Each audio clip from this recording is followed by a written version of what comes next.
London, an athlete was shot and killed over his rims. And so the police department in Houston had individuals have been very aggressive there to go after individuals who steal rims. And so we had a chance to see that they are actually putting bait rims out in our community. It's a car show lifestyle, culture. Houston is like a drug, Some call them dubs, others call them rims. Samuel Gonzalez calls it a lifestyle. I've been on rims since there were 17s all the way to 26s, as you can see now. Rolling on rims is a pastime that's not going anywhere anytime soon on the streets of H-Town. But sporting the shiny chrome could come with a cost. Thieves are willing to do anything to get them. When my brother got carjacked, gunpoint, pistol whipped, left in the ditch, in the hospital for a pair of rims. And yet Samuel goes out and buys the biggest pair he can find.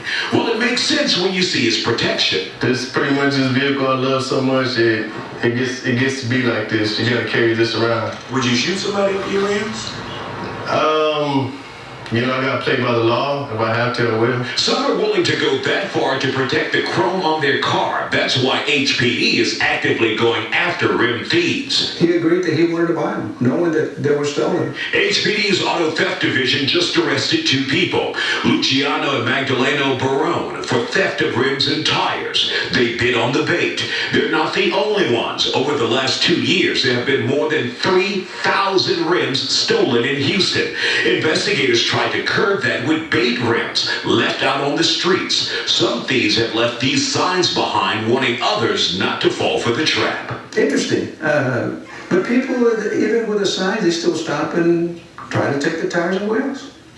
They either can't read or they're just plain dumb. Felipe Urarte owns QTS Rim Shop. He says the best way someone can protect their very expensive chrome investment is simple. And your insurance might go up $10 a month on top of that. Maybe it depends. $5-10 more in insurance, but it's worth it. Let them know that they're on your car. That's what Samuel Gonzalez does in his Kandy dripped SUV. Oh, and there's that other policy parked on the console. He's had to pull it out before. One time I did, but it was just a sign to, they just looked too suspicious, and I had to at one time. But no shots were fired. It was just a sign to please get away. So it is very dangerous to have those flashy rims out there.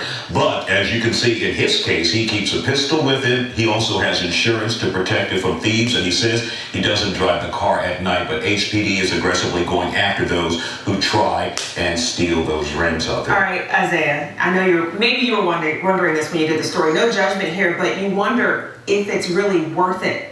Well, yeah, and I asked the question to Samuel, and he says sometimes it's not worth it, but, he calls it a lifestyle. And he says his wife wants him to get rid of the car now, so it's up for sale. All right, Isaiah Carey, thanks so much. No problem. Tom?